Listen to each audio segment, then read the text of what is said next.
What's up, guys? Let's start the amazing Spider-Versity issue number 2. Let's get into it. Norman Osborn's decision to begin training with a surprise attack has put Spider-Versity off to a rocky start. Ghost Spider in particular is suspicious of his motives and has called in Spider-Woman to keep an eye on things just in case. But Miles Morales believes in Norman's capacity for good. But what will the former Green Goblin throw at the Spiders next? The issue opens inside a high-tech training facility disguised as a basketball court, where Norman Osborn gathers the young Spider heroes for what he calls a combat trial. Spider-Boy enters the arena, while the other young Spiders joke around from behind a glass observation deck, treating the situation more like entertainment than serious training. Norman grows irritated by their attitude as a trap door suddenly opens beneath the court, unleashing an upgraded spider sled built to mimic Spider-Man's greatest enemies. The trial begins when Norman activates Vulture Protocol, causing massive green metallic wings to burst from the Spider Slayer's back. The robot transforms into a flying predator modeled after the Vulture, while the other spiders watch nervously from behind the glass. VultureBot launches into the air with a thunderous rush of wind and immediately attacks Spider-Boy. Norman explains that these enhanced slayers can imitate the powers and combat styles of nearly every enemy Peter Parker has ever fought. Spider-Boy dodges through the air, impressed by how realistic the simulation feels, even as if the fight was growing more dangerous. The battle intensifies as the Vulture comes in, attacking from the sky. Spider-Boy struggles to close the gap without webs. He lands a kick on the robot, but forgets Norman's lesson. In the heat of the combat, the other spiders beg Norman to stop the trial, but he refuses, even electrifying the observation room door to prevent anyone from interfering. Norman insists Spider-Boy has to finish the fight himself. Norman coaches Spider-Boy through the chaos, reminding him to rely on his agility and position.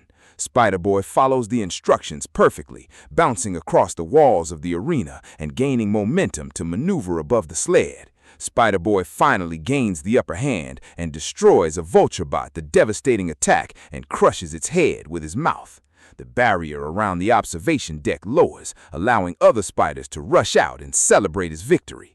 Norman is pleased with the outcome while Spider-Boy credits Norman's endless flashcards for helping him survive. The scene shifts to Peter Parker delivering a motivational message to the young Spiderlings while swinging through a jungle environment. Inspired by Peter's encouragement, the students excitedly head off to visit Cindy and Gwen's dorm room.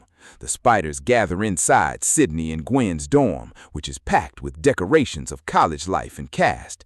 They joke about finally experiencing the varsity side of Spider-Versity. But their fun is interrupted when a massive explosion suddenly shakes the campus. Racing to the rooftop, the young heroes discover Norman's Spider Slayers have gone rogue and are attacking ESU while copying the powers of the Sinister Six. Miles Morales tries contacting Spider-Woman for help, but she isn't answering. The story flashes back 3 minutes earlier to a grimy bar called Scrimshaw, where Jessica Drew and Norman Osborn are sitting next to a bartender who confiscates their phones under strict house rules, explaining Spider-Woman never received emergency calls during the attack. Jessica warns Norman if his dangerous training exercises ever harm the kids, she'll personally shut him down for good.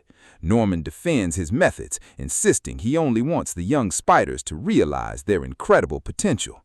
Drinks arrive at the table, a sludge bucket for Jessica and a dry martini for Norman. Despite their tension, they agree to continue working together and toast to their crazy, powerful kids. As the two adults cheers, they think the kids are going to be okay. But is that true? Because they're about to battle these super spider slayers.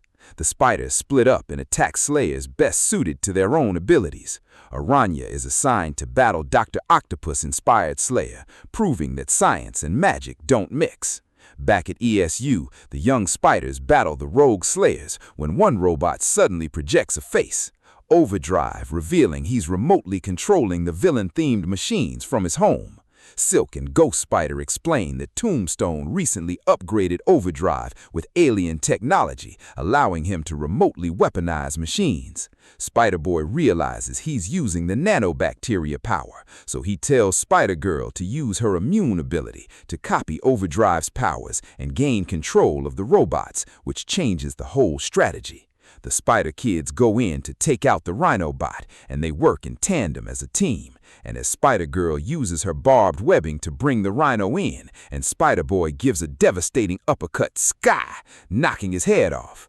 Spider-Girl thinks that Overdrive's powers are going to be fun, and she goes in to swoop them, and Spider-Girl uses her mutant power to take control of the robots, at first telling them to shut down, but then she tells them to go and destroy one another, which works out successfully.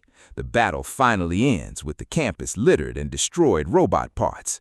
The young Spiders realize that Norman's training flashcards actually prepared them perfectly for the attack. Relieved and exhausted, they start making plans for late-night tacos before sending Jessica a giant group selfie to reassure her they survived.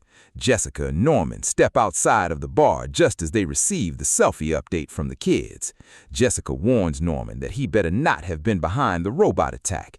Norman acts innocent, but the final moments reveal him secretly Remily calling Overdrive.